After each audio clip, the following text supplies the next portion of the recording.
ಆಯ್ಕೆಗೂ ಆದ್ಯತೆಗೂ ತುಂಬಾನೇ ವ್ಯತ್ಯಾಸ ಇದೆ. ಜೀವನದಲ್ಲಿ ನೀನಿಲ್ಲ ಅಂದ್ರೆ ಇನ್ನೊಬ್ರು ಅನ್ನೋದು ಆಯ್ಕೆ ಆಗುತ್ತೆ. ನೀನಿದ್ರೆ ಸಾಕು, ಬೇರೆ ಯಾರು ಬೇಕಿಲ್ಲ ಅನ್ನೋದು ಆದ್ಯತೆ ಆಗುತ್ತೆ.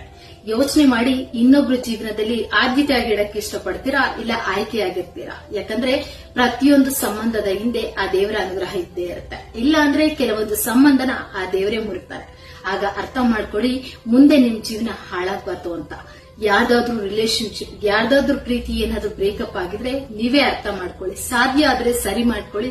ಸರಿ ಹೋಗ್ಲಿಲ್ಲ ಅಂದ್ರೆ ಆ ದೇವ್ರೆ ಆ ಸಂಬಂಧನ ದೂರ ಮಾಡಿರ್ತಾನೆ ಅಂತ ಅನ್ಕೊಂಡು ನಿಮ್ಮ ಮುಂದಿನ ಜೀವನದ ಬಗ್ಗೆ ಯೋಚನೆ ಮಾಡಿ.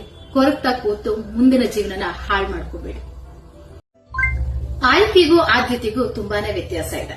ಜೀವನದಲ್ಲಿ ನೀನಿಲ್ಲ ಅಂದ್ರೆ ಇನ್ನೊಬ್ರು ಅನ್ನೋದು ಆಯ್ಕೆ ಆಗುತ್ತೆ. ನೀನಿದ್ರೆ ಸಾಕು, ಬೇರೆ ಯಾರು ಬೇಕಿಲ್ಲ ಅನ್ನೋದು ಆದ್ಯತೆ ಆಗುತ್ತೆ.